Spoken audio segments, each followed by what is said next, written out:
Tembakan dan ledakan senjata berat terdengar di Beijing dan Xiamen, Fujian.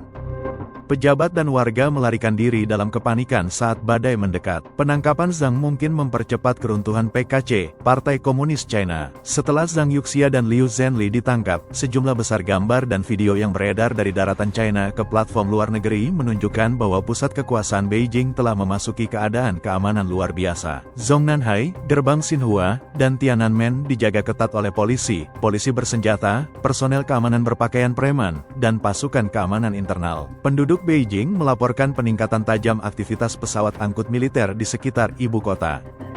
Pada malam tanggal 28 Januari, ledakan keras yang diyakini disebabkan oleh senjata berat dilaporkan di Beijing, disertai dengan banyak video yang beredar online. Pada hari yang sama, tembakan dan ledakan dilaporkan di Xiamen, Fujian, sementara penduduk di Yixing, Jiangsu melaporkan melihat rudal jarak menengah diangkut menuju Beijing. Hua Ren, seorang mantan pengusaha Shanghai yang sekarang tinggal di Amerika Serikat, mengungkapkan bahwa seorang mantan wakil kepala Departemen Organisasi Pusat PKC telah berhasil membelot ke luar negeri. Ia menyatakan bahwa penangkapan Zhang Yuxia oleh Xi Jinping memicu respons pertahanan diri yang luas di kalangan pejabat PKC. Sistem inspeksi disiplin yang beroperasi di semua tingkat administrasi telah mendorong semakin banyak pejabat untuk mencari jalan keluar dari China. Pada tanggal 29 Januari, sebuah surat rahasia yang diduga disiapkan sebelumnya oleh Zhang Yuxia mulai beredar online. Sarjana independen Wu Zuoli menyatakan bahwa menurut sumber tersebut, Zhang Yuxia telah mengantisipasi kemungkinan ditahan oleh Xi Jinping dan oleh karena itu menyiapkan surat tersebut untuk dirilis melalui media luar negeri jika ia ditahan. Meskipun keaslian surat tersebut belum dapat diverifikasi secara independen, isinya dianggap luas selaras dengan logika operasi internal sistem PKC dan sangat sesuai dengan perkembangan yang sedang berlangsung saat ini. Dalam surat tersebut, Yuxia menyatakan secara eksplisit bahwa ia memiliki kondisi untuk meluncurkan kudeta militer, tetapi dengan tegas memilih untuk tidak melakukannya. Ia menjelaskan bahwa begitu aksi militer lepas kendali, negara akan jatuh ke dalam perang saudara dan yang pertama menderita adalah tentara yang tidak bersalah di kedua belah pihak. Pada saat yang sama, ia secara jujur mengakui kenyataan lain. Sangat tidak mungkin ada tetua partai yang akan mendukung penangkapan Xi Jinping atau kudeta, yang berarti jalur militer kekurangan landasan politik yang diperlukan. Zhang Yuxia lebih lanjut memperkirakan bahwa tindakan apapun terhadapnya tidak akan diputuskan melalui diskusi kolektif dalam komite pusat atau biro politik, melainkan oleh kelompok sangat kecil yang bertindak atas nama Xi sambil mengklaim mewakili pusat. Menurut Zhang Yuxia, apa yang ia tantang bukanlah sistem tanggung jawab ketua itu sendiri, melainkan transformasinya menjadi model patriarki yang sangat personal di mana manajemen mikro yang berlebihan mengubah militer menjadi tentara pribadi Xi Jinping. Ia menunjukkan bahwa Xi telah secara agresif mempromosikan praktik kultus kepribadian dalam angkatan bersenjata, mengharuskan militer untuk mengagungkan pencapaian militeristik pemimpin tertinggi, mereplikasi logika era revolusi kebudayaan dan mereduksi militer menjadi objek ejekan. Surat itu juga mengungkapkan rincian konfrontasi serius pada pleno ketiga. Menurut Zhang, kegigihannya pada prinsip sentralisme demokrasi dalam Komisi Militer Pusat dan perlawanannya terhadap personalisasi kekuatan militer menyebabkan Xi Jinping menjadi sangat marah hingga jatuh sakit dan dirawat di rumah sakit, hampir mencegah pleno ketiga untuk berkumpul. Hanya sejumlah kecil orang dalam yang mengetahui episode ini. Komite tetap dilaporkan jatuh dalam panik, memaksa para tetua partai untuk turun tangan menengahi dan menstabilkan situasi. Surat itu lebih lanjut mengonfirmasi substansi dari apa yang disebut media luar negeri sebagai konsensus Beidaihe. Menurut pemahaman ini, pertama, Xi Jinping tidak akan mencari masa jabatan lain pada Kongres Partai ke-21. Kedua, untuk menjaga stabilitas nasional dan rezim, tingkat desentralisasi kekuasaan akan diterapkan dengan Cai Qi mengawasi urusan partai, Li Qiang mengelola Dewan Negara, dan Zhang Yuxia bertanggung jawab atas Komisi Militer Pusat, yang secara efektif bertindak sebagai struktur kepemimpinan tetap. Ketiga, mekanisme koordinasi keputusan pusat akan dibentuk untuk mencegah kesalahan kebijakan yang membawa bencana oleh pimpinan tertinggi. Namun, Zhang Yuxia mencatat bahwa implementasi konsensus Beidaihe akhirnya gagal. Cai Qi, Li Qiang, dan anggota Komite Tetap Biro Politik semuanya dipilih secara pribadi oleh Xi Jinping dan sepenuhnya bergantung pada otoritasnya. Akibatnya, mereka lebih memilih sentralisasi ekstrim. Dalam surat itu, Zhang Yuxia juga mengakui kesalahannya sendiri. Yang pertama adalah mendukung amandemen konstitusi Xi Jinping yang membantu mendorong Xi menuju perilaku yang semakin ekstrim. Zhang juga mengungkapkan alasan dibalik Hu Jintao yang dipaksa keluar dari Kongres Partai ke-20. Xi awalnya setuju dengan Hu untuk mempromosikan Hu Chunhua ke dalam Komite Tetap Biro Politik, tetapi kemudian sepenuhnya membatalkan pengaturan tersebut, mengecualikan Hu Chunhua bahkan dari Biro Politik. Kesalahan kedua yang diakui Zhang adalah dukungan pasifnya terhadap kemitraan tanpa batas Xi dengan Rusia, yang secara efektif mendukung invasi Rusia ke Ukraina. Pada saat itu, kepemimpinan PKC sangat melebih-lebihkan kekuatan Rusia, percaya bahwa Moskow akan mencapai kemenangan cepat dan selanjutnya mendukung langkah militer China melawan Taiwan. Hasilnya justru membuat China dikucilkan oleh Eropa dan Ukraina sementara Rusia sendiri gagal mencapai tujuan strategisnya. Mengenai perencanaan perang, Zhang Yuxia menggambarkan perbedaan mendasar antara dirinya dan Xi Jinping. Ia berpendapat bahwa Xi secara aktif cenderung memicu perang dan secara pribadi memimpinnya, baik di Laut China Selatan, di sepanjang perbatasan China-India, atau di Selat Taiwan. Sebaliknya, Zhang menyimpulkan bahwa invasi Taiwan pasti akan menyeret Jepang, kemungkinan memicu intervensi militer langsung AS dan mengakibatkan infrastruktur militer pesisir, pelabuhan, dan depot bahan bakar hancur dalam hitungan jam. Aset luar negeri akan dibekukan, reparasi perang dikenakan, dan hasil akhirnya tidak lain adalah keruntuhan partai dan negara. Kasus Zhang Yuxia mungkin melibatkan lebih banyak tokoh, dan bahkan apakah Kongres Partai ke-21 dapat diselenggarakan sesuai rencana telah menjadi tidak pasti. Dalam kondisi ini, penangkapan Zhang Yuxia dan Liu Zhenli oleh Xi Jinping mungkin menandai titik balik kritis menuju disintegrasi PKC. Rumor menyebut Xi harus turun dan pergi. Zhang Yuxia dibunuh dengan penikaman. Jenderal-jenderal Princeling berbalik melawan dan mengutuk. Kelompok tentara Xi berbaris menuju Beijing untuk melindungi tahta. Saat Zhang Yuxia menghadapi masalah, Beijing segera memasuki keadaan kontrol intensitas tinggi. Perkembangan sejak itu tidak mereda. Sebaliknya, mereka semakin tidak terkendali. Informasi mengejutkan mendarat berturut-turut seperti guntur yang menggelegar. Setiap pengungkapan lebih eksplosif daripada yang sebelumnya. Kebenaran dan rumor terjalin, asap dan kabut menebal ke titik di mana bahkan pengamat lama politik elit China mengakui bahwa mereka tidak lagi dapat membedakan arah peristiwa dengan jelas. Ada klaim bahwa Zhang Yuxia dan Liu Zhenli dibunuh. Laporan lain menegaskan bahwa keduanya telah meninggal. Menurut informasi yang beredar melalui saluran sistem internal, seperti yang dikutip oleh komentator Tang Jingyuan, reaksi di kalangan elit generasi kedua merah sangat intens.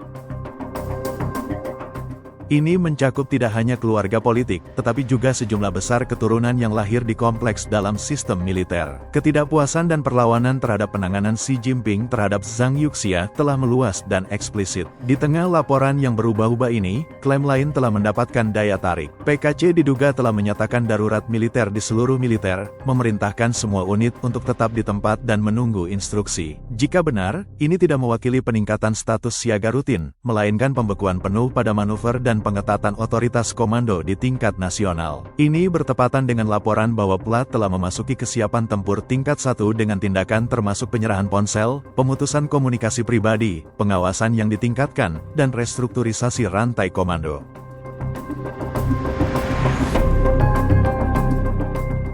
Langkah-langkah yang biasanya dikaitkan dengan skenario di mana risiko internal dinilai kritis. Terhadap latar belakang ini, perhatian beralih ke kemungkinan perombakan besar-besaran dari apa yang disebut anggota komite tetap berseragam. Posisi-posisi ini merujuk pada kursi militer dalam komite tetap partai provinsi yang dipegang oleh komandan aktif dari distrik militer provinsi, komando garnisun, atau zona penjaga. Komentator politik Zhang Tianliang menulis bahwa menurut sumber yang dapat dipercaya, lebih dari setengah posisi komite tetap berseragam ini akan diganti. Dengan 31 wilayah tingkat provinsi di seluruh negeri, ini berarti setidaknya 16 kursi militer berpindah tangan dalam skala yang jauh melebihi penyesuaian sebelumnya. Pada saat yang sama, Komite Tetap Partai Provinsi, termasuk anggota militer, dilaporkan dibagi menjadi dua kelompok untuk sesi studi terpusat. Dalam logika operasional PKC, jenis konsentrasi batch terpisah ini biasanya digunakan untuk mengisolasi aliran informasi, membatasi koordinasi, dan mempersiapkan perubahan personel selama periode sensitif.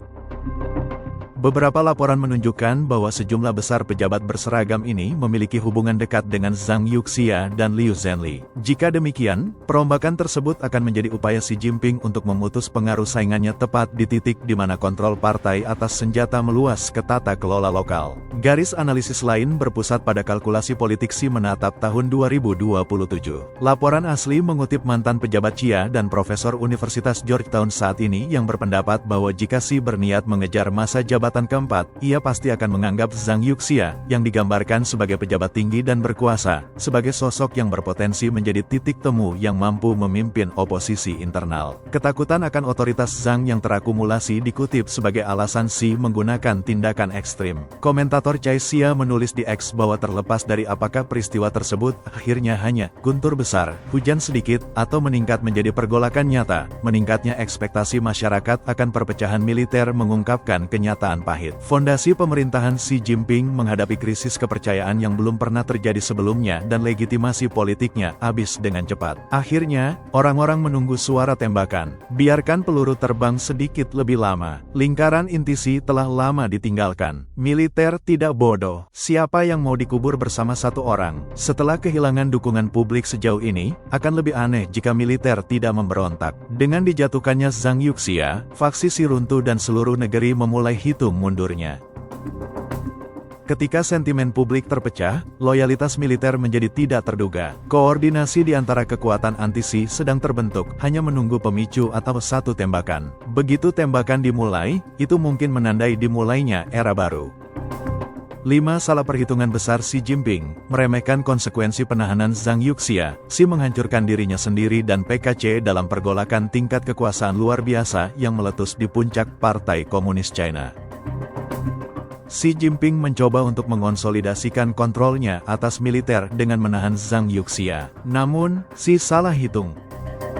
Sinyal abnormal muncul di seluruh sistem. Media pemerintah pusat jatuh ke dalam keheningan yang terkoordinasi. Tidak ada narasi resmi yang seragam yang dirilis. Di dalam militer, tidak ada ikrar loyalitas publik, tidak ada video, dan tidak ada pernyataan dari jenderal-jenderal kunci. Khususnya, nama Zhang Yuxia tidak dihapus dari platform resmi. Kesenjangan ini ditafsirkan secara luas sebagai tanda perpecahan dalam struktur kekuasaan, menunjukkan bahwa operasi tersebut gagal mencapai efek intimidasi yang diantisipasi Xi Jinping. Analisis menunjukkan bahwa keputusan Xi didasarkan pada 5 salah perhitungan kritis. Pertama, Xi Jinping meremehkan persatuan yang belum pernah terjadi sebelumnya dari elit perinceling dan tetua partai. Di masa normal, faksi-faksi ini terbagi oleh kepentingan yang bersaing. Namun kali ini, penahanan Zhang Yuxia melintasi garis merah inti kelangsungan hidup rezim, yaitu langkah yang dirasakan menuju suksesi turun-temurun. Informasi yang beredar di lingkaran elit mengenai perlindungan dan pembinaan penerus Xi yang ditunjuk mengikuti jalur politik yang dimodelkan mirip dengan awal karir Xi sendiri, dipandang sebagai risiko sistemik.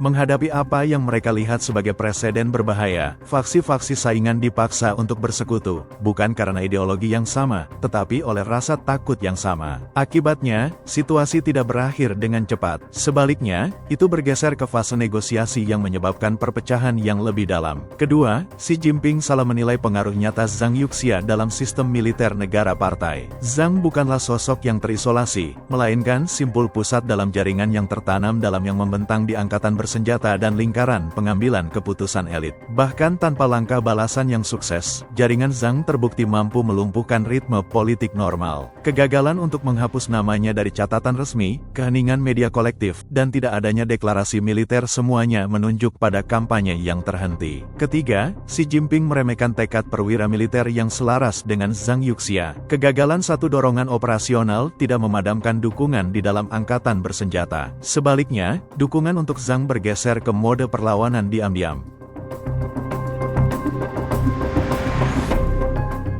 Bagi banyak jenderal, Zhang telah menjadi simbol pertahanan diri kolektif terhadap pembersihan politik dan konsolidasi kekuasaan turun-temurun. Mendukung Zhang bukan lagi sekadar loyalitas faksi, itu adalah garis pertahanan terakhir. Akibatnya, militer memasuki keadaan abnormal yang berkepanjangan. Tidak ada aliansi terbuka, tidak ada janji publik, tidak ada sinyal politik yang jelas. Keempat, Xi Jinping meremehkan kecerdasan politik masyarakat China. Selama bertahun-tahun, sistem propaganda memperlakukan penduduk sebagai penerima pasif narasi resmi. Namun kali ini, kekosongan informasi dan ketidakteraturan prosedural dengan cepat dikenali. Tuduhan resmi terhadap Zhang Yuxia dan Liu Zhenli disambut dengan skeptisisme yang luas. Narasi eksternal semakin dipandang sebagai pesan yang dikendalikan daripada pelaporan independen. Melalui media sosial dan saluran informasi informal, publik dengan cepat membentuk pemahamannya sendiri tentang perebutan kekuasaan elit. Kegagalan untuk dengan cepat memaksakan garis propaganda yang seragam memungkinkan ketidakpuasan publik meragi, memperkuat tekanan internal dan semakin melemahkan basis otoritas Xi. Kelima, Xi Jinping meremehkan kemampuan komunitas internasional untuk mengidentifikasi disinformasi. Upaya untuk mengalihkan perhatian melalui tabir asap, termasuk rumor tentang banyak penerus dan kebingungan regional yang disengaja, gagal mengaburkan sinyal inti, keheningan resmi, dan perilaku elit yang anomali pada isu-isu sensitif, terutama yang terkait dengan keamanan strategis. Pengamat internasional dengan cepat mendeteksi pembenaran yang dikonstruksi secara politik. Tekanan eksternal akibatnya masuk ke dalam persamaan, mempersempit opsi garis keras Xi dan semakin merusak citra internasional China. Secara keseluruhan, perkembangan ini memperjelas bahwa ini bukanlah kudeta yang sudah selesai, melainkan rekonfigurasi kekuasaan yang dipaksakan dan sedang berlangsung. Langkah Xi Jinping untuk menahan Zhang Yuxia, yang dimaksudkan untuk mengonsolidasikan otoritas dan membersihkan jalan bagi suksesi turun-temurun, telah menjadi bumerang karena 5 salah perhitungan sistemik ini. Situasi saat ini tetap merupakan salah satu negosiasi berkepanjangan dan saling menggertak. Jika kesalahan mendasar ini tidak dinilai kembali, konsekuensinya akan melampaui sekadar penyusutan kekuasaan pribadi, yang berpotensi membentuk kembali aturan main di tingkat paling atas Partai Komunis China.